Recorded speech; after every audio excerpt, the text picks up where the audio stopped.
እናታችን ማርያም ሀገራችን ሰማይ እናታችን ማርያም ለምን ሰላም አጣን ዓለም የኛ አይደለም ለምን ፍቅር አጣን ዓለም የኛ አይደለም ሀገራችን ሰማይ እናታችን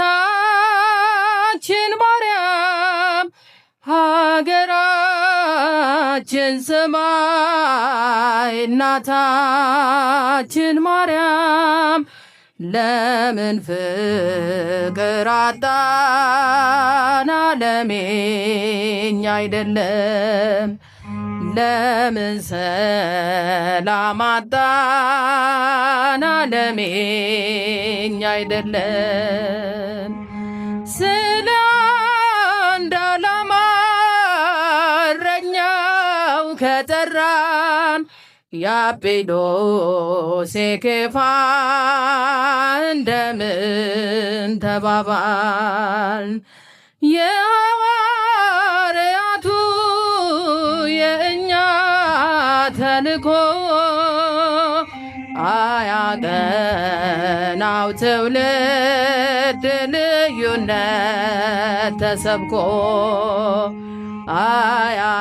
አያቀናው ትውልድ ልዩነት ተሰብኮ ሀገራችን ሰማይ እናታችን ማርያም ሀገራችን ሰማይ እናታችን ማርያም ለምን ፍቅር አጣን ዓለም የኛ አይደለም ለምን ሰላም አጣን ዓለም የኛ አይደለም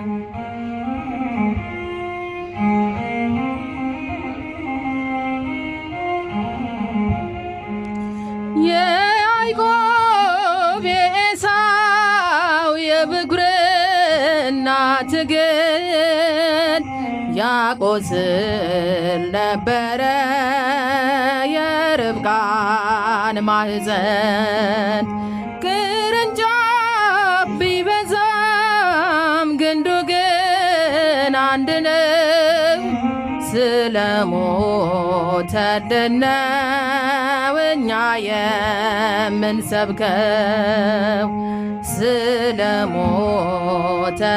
ነው እኛ የምንሰብከው ሀገራችን ሰማይ እናታችን ማርያም ሀገራችን ሰማይ እናታችን ማርያም ለምን ፍቅር አጣን ዓለም የኛ አይደለም ለምን ሰላም አጣን ዓለም የኛ አይደለም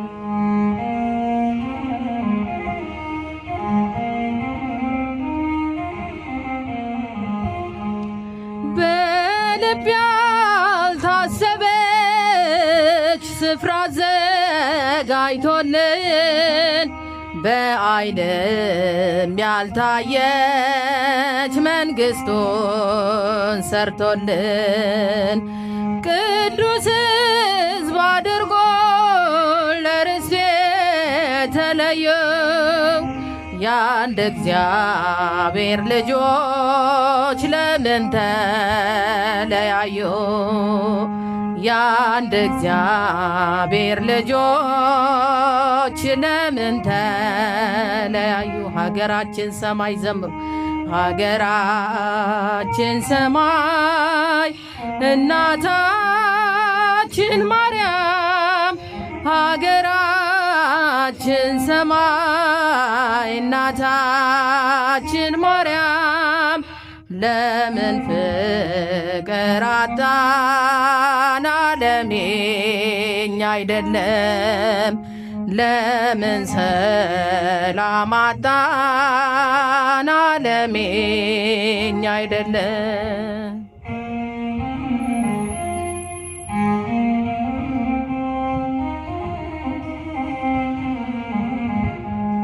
ይልቅ በአንድ ሐሳብ በአንድ እንስማማ፣ እጹብ እንድንሰኝ በእግዚአብሔር ከተማ። በድንግል ማርያም ዙሪያ ተሰብስበን በጸጋ እንቀበል መንፈስ ቅዱስን። በጸጋ እንቀበል መንፈስ ቅዱስን። ሀገራችን ሰማይ እናታችን ማርያም፣ ሀገራችን ሰማይ እናታችን ማርያም፣ ለምን ፍቅር አጣን? ዓለም የኛ አይደለም? ለምን ሰላም አጣን? ዓለም የኛ አይደለም? ኃያል ነው እግዚአብሔር፣ ኃያል ነው ቅዱሱ፣ ኃያል ነው እግዚአብሔር፣ ኃያል ነው ቅዱሱ። አይቻለው ባይኔ ሲቆም ማዕበሉ፣ አይቻለው ባይኔ ሲታዘዝ ንፋስ። ኃያል ነው እግዚአብሔር፣ ኃያል ነው ቅዱሱ፣ ኃያል ነው እግዚአብሔር፣ ኃያል ነው ቅዱሱ። አይቻለው ባይኔ ሲቆም ማዕበሉ፣ አይቻለው ባይኔ ሲታዘዝ ንፋሱ። ሰረገላውን በእሳት ሰርቶታል፣ በደመና ላይ ይረማመዳል። በብርሃን ድንኳን በሰማይ ያለው እሱ ነው ጌታ የምናመልከው፣ እሱ ነው ጌታ የምናመልከው። ኃያል ነው እግዚአብሔር፣ ኃያል ነው ቅዱሱ፣ ኃያል ነው እግዚአብሔር፣ ኃያል ነው ቅዱሱ። አይቻለው አይቻለው ባይኔ ሲቆም ማዕበሉ፣ ሲታዘዝ ንፋሱ። እውነት በፊቱ ፍትህ በእጁ፣ ሲኦልም ገነት አሉ በደጁ። ስልጣን የሱ ነው አለቅነት፣ ማን እንደ ጌታ ከአማልክት፣ ማን እንደ ጌታ ከአማልክት። ኃያል ነው እግዚአብሔር፣ ኃያል ነው ቅዱሱ፣ ኃያል ነው እግዚአብሔር፣ ኃያል ነው ቅዱሱ። አይቻለው ባይኔ ሲቆም ማዕበሉ፣ አይቻለው ባይኔ ሲታዘዝ ንፋሱ። ታቦር ተራራ ተንቀጠቀጠ፣ ግርማው ሲገለጥ ሁሉ ቀለጠ። ድንቅን አድራጌ ተአምረኛ፣ ከማዳኑ ጋር ይምጣ ወደኛ፣ ከማዳኑ ጋር ይምጣ ወደኛ። ኃያል ነው እግዚአብሔር፣ ኃያል ነው ቅዱሱ፣ ኃያል ነው እግዚአብሔር፣ ኃያል ነው ቅዱሱ።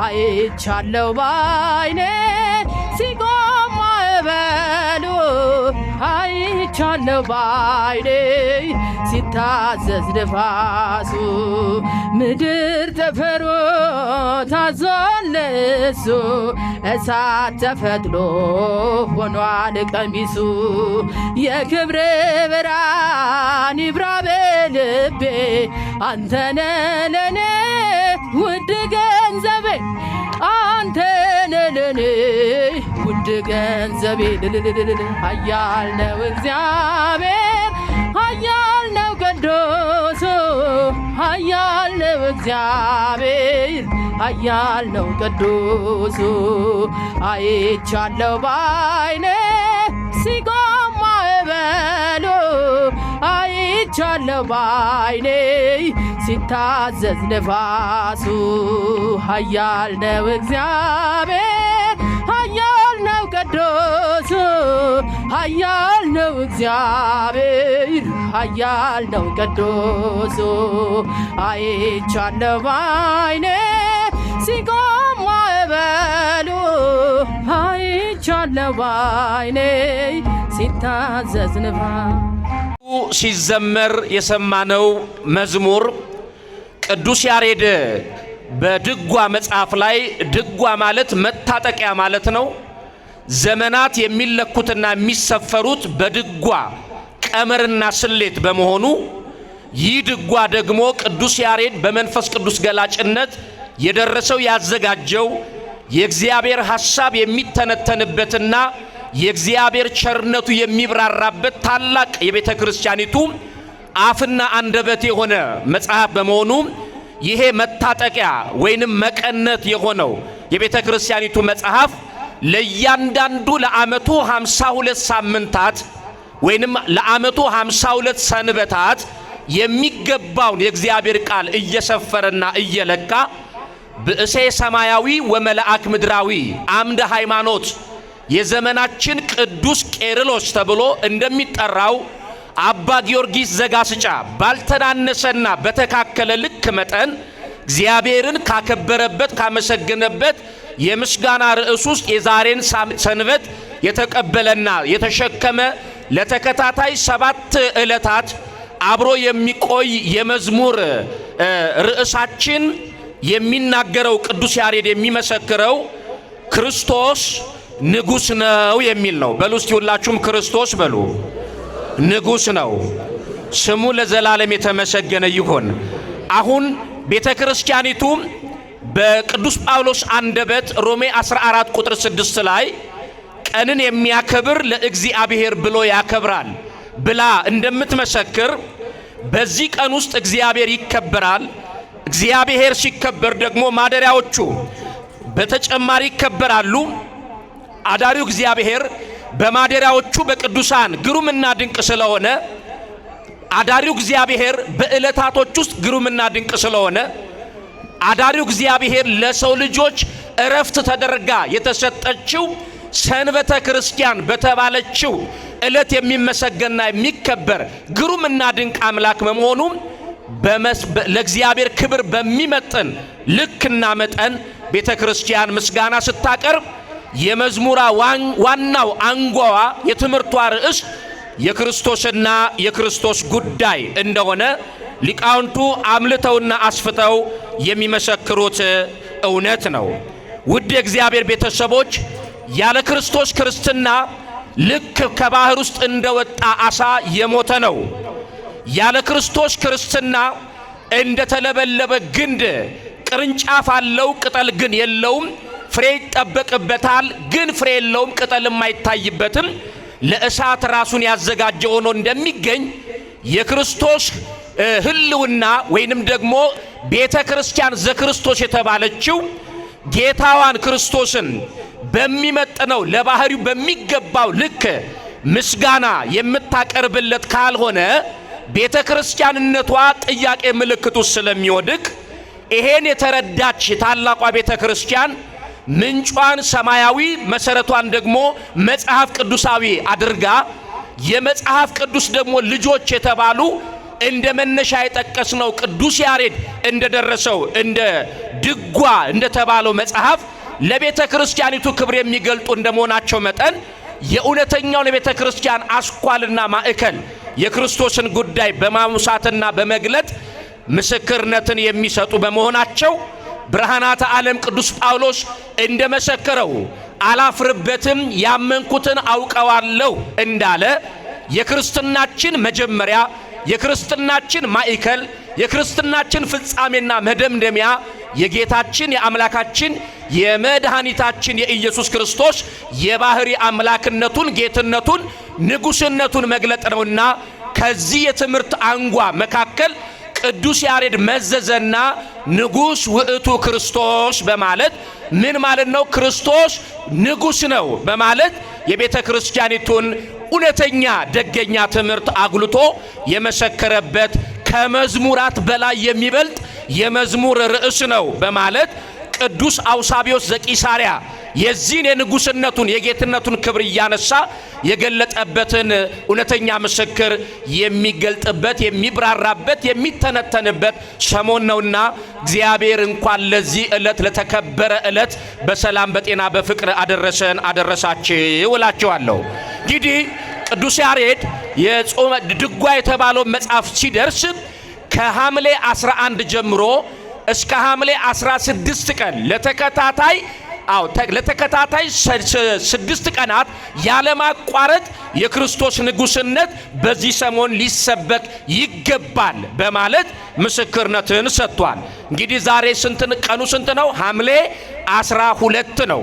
እስከ ሐምሌ 16 ተሸክሞ ሳምንቱን የሚመራው የትምህርት ርዕስ ንጉስ ክርስቶስ ንጉስ ነው የሚል ነው። በሉ እስቲ የእምነት አቋም ስለሆነ ክርስቶስ ንጉስ ነው በሉ። ክርስቶስ ምንድን ነው? ንጉስ ነው።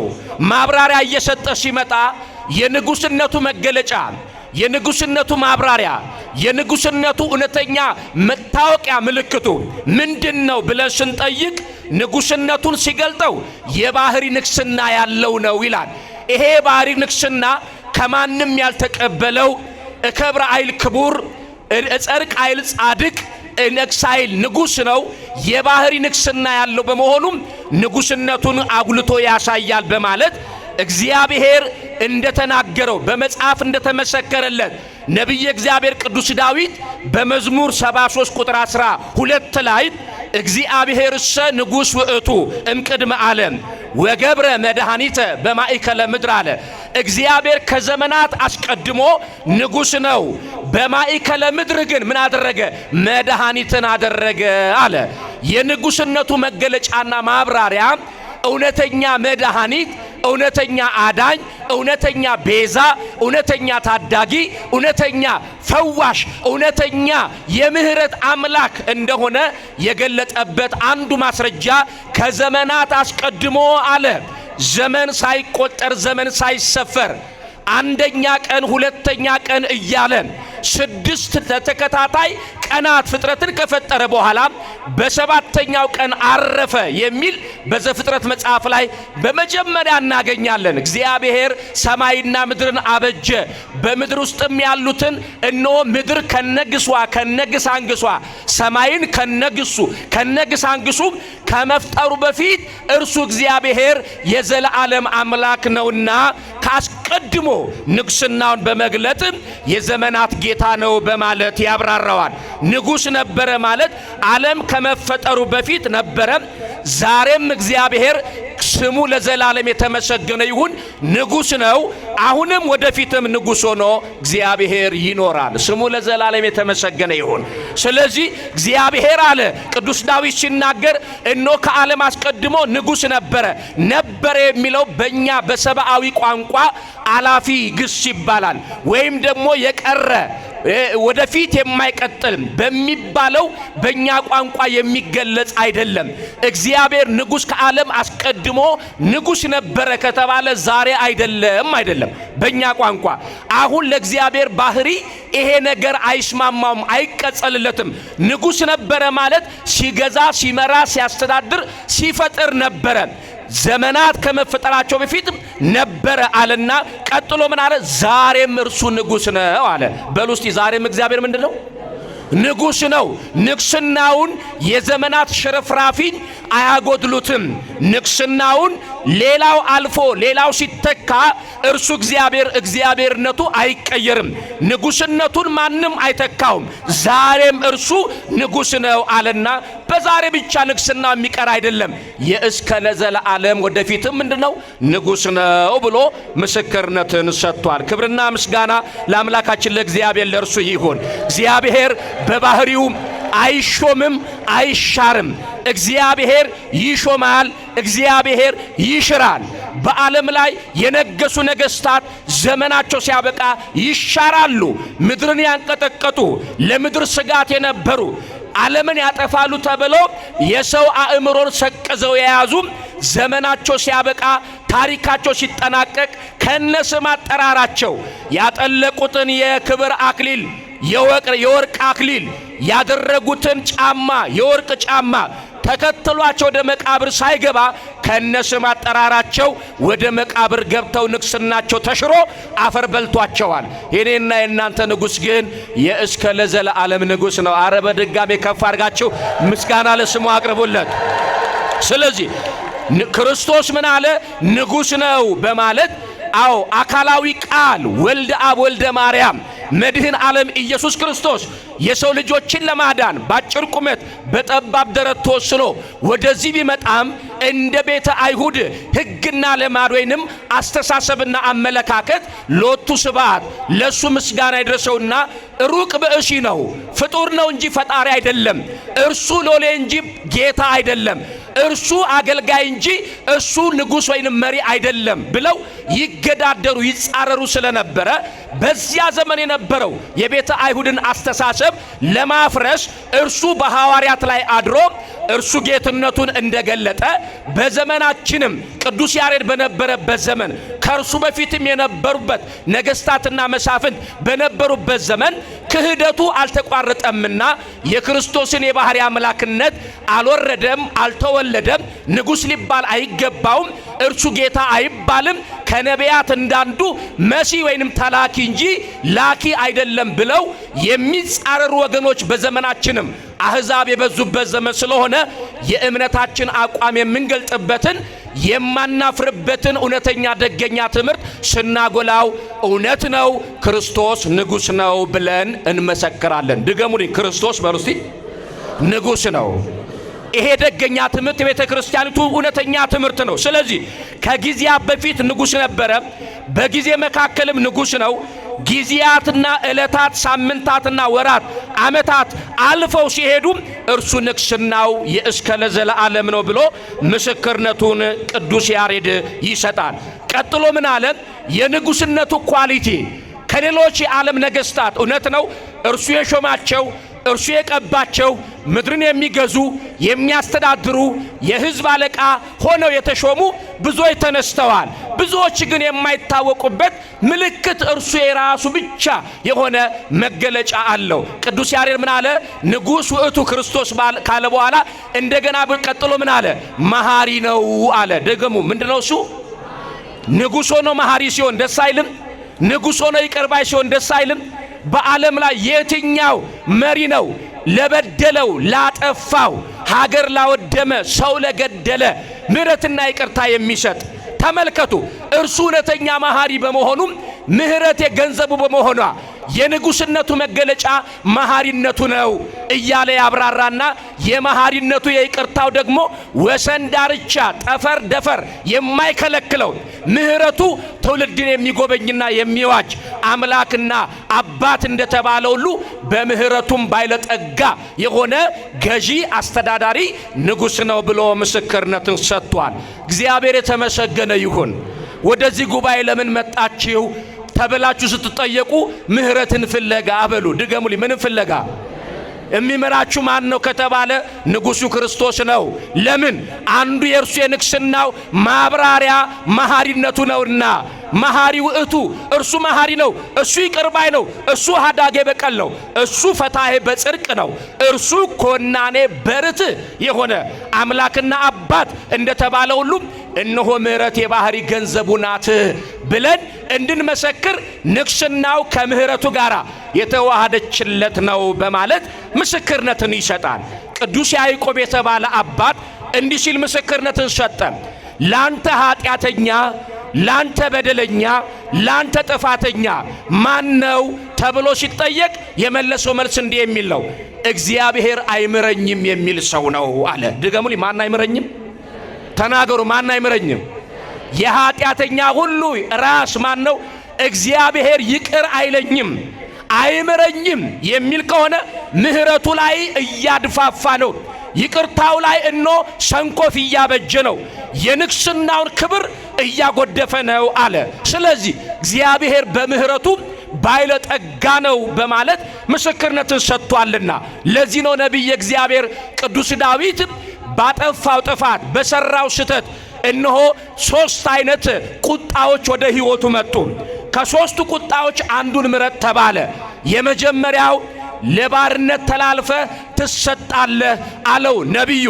በመቀጠል ሁለተኛ በመልአከ እግዚአብሔር ሰይፍ ትቀጣለህ አለው። ሁለተኛ ሶስተኛ ቸነፈርና የቸነፈርን ዜና መስማት ብቻ ሳይሆን በሕይወት ላይ ይሰለጥንብሃል ብሎ አረዳው።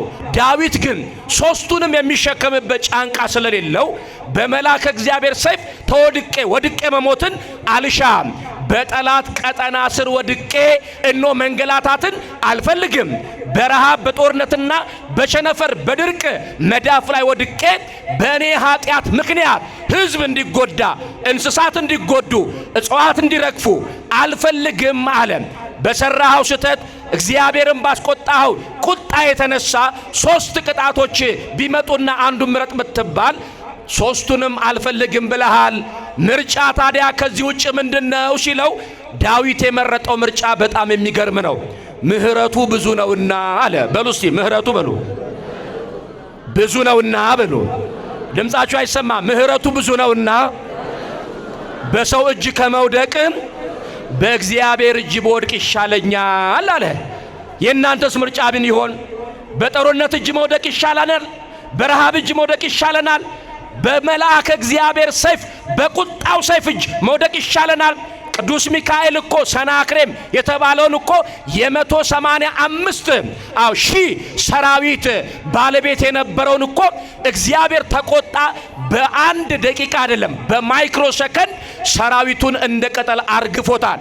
የእግዚአብሔር መልአክ የሰይፉ ቁጣ ሲነሳ ሄሮድስ የተባሉትን በሐዋርያት ሥራ ምዕራፍ 12 ላይ ስታነቡ አንድ ጊዜ ጀርባውን ቅዱስ ሚካኤል ቢመታው ከጀርባው ላይ ያ የተከበረው የሀገር መሪ የሀገር ንጉሥ የተባለ ከኔ በላይ ሕግ አዋቂ፣ ከኔ በላይስ ሕግ አርቃቂ፣ ከኔ በላይስ ሕግ አጽዳቂ ማን አለ ብሎ ሲመጻደቅ የነበረውን እግዚአብሔር ስለ ጌትነቱ ስለ አምላክነቱ ይቀናልና ንጉሥ በመንግስቱ ጎልማሳ በሚስቱ ባይለጠጋ በርስቱ እንደሚቀና እኔም ለስሜ ቀናለሁ ብሎ የእግዚአብሔርን ክብር ንጉሡ ሄሮድስ ስለወሰደ መልአኩ ሚካኤል ላከውና በቁጣ አንድ ጀርባውን በሰይፍ ይመታው።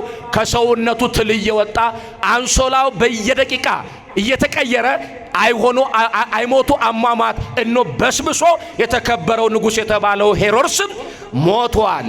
በመልአከ እግዚአብሔር የቁጣ ሰይፍ ከመውደቅ በጠላት ቀጠና ስር ከመውደቅ በረሃብና በቸነፈር በድርቅ እጅ መዳፍ ላይ ከመውደቅ እኔ አምነዋለሁ ጌታዬን ምህረቱ ብዙ ነውና በእሱ እጅ ላይ በወርቅ ይሻለኛል አለ። የዳዊት ምርጫ የናንተ ምርጫ ይሁን። አሜን በሉ እስቲ። የዳዊት መሻት የናንተ መሻት ይሁን። በማን እጅ መውደቅ ይሻላችኋል? በማን መዳፍ ላይ መንተራሽ ይሻላችኋል? ምን ስለሆነ? እግዚአብሔር እውነተኛ ፍትሃዊ ዳኛ በመሆኑ፣ እውነተኛ ደገኛ ንጉሥ በመሆኑ፣ እውነተኛ አጽዳቂ ንጉሥ በመሆኑ፣ እውነተኛ መሐሪ ንጉሥ በመሆኑ ምህረቱን ልትናፍቁ ይገባል። ቅዱስ ያሬድ ምን አለ?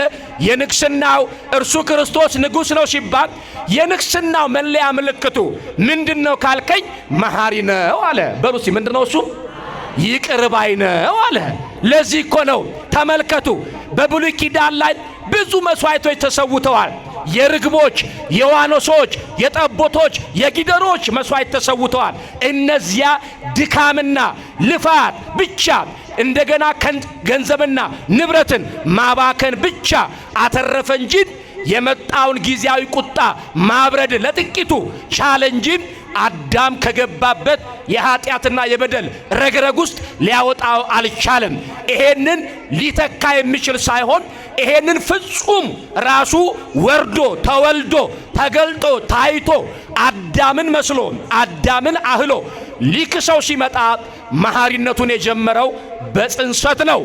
በጽንሰት የተጀመረ የምህረቱ ሥራ ቀራንዮ ኮረብታ ላይ እንደ በሬ ቆዳ ተወጠረና ከሰማይ ዝቅ ከምድር ከፍ ብሎ እነሆ ሰማይና ምድርን ለማስታረቅ ሕዝብና አሕዛብን ለማቀራረብ መላእክትና ሰውን በቋንቋ እንዲግባቡ ለማድረግ ከሰማይ ዝቅ ከምድር ከፍ ብሎ ተሰቀለና ከተናገራቸው የፍቅር ቃላት አንዱም ንጉሥ ክርስቶስ አባት ሆይ የሚያደርጉትን ስለማያውቁ ምን በላቸው ይቅር በላቸው ነው ያለው። ስለዚህ በምህረት የተጎበኛችሁ ናችሁ።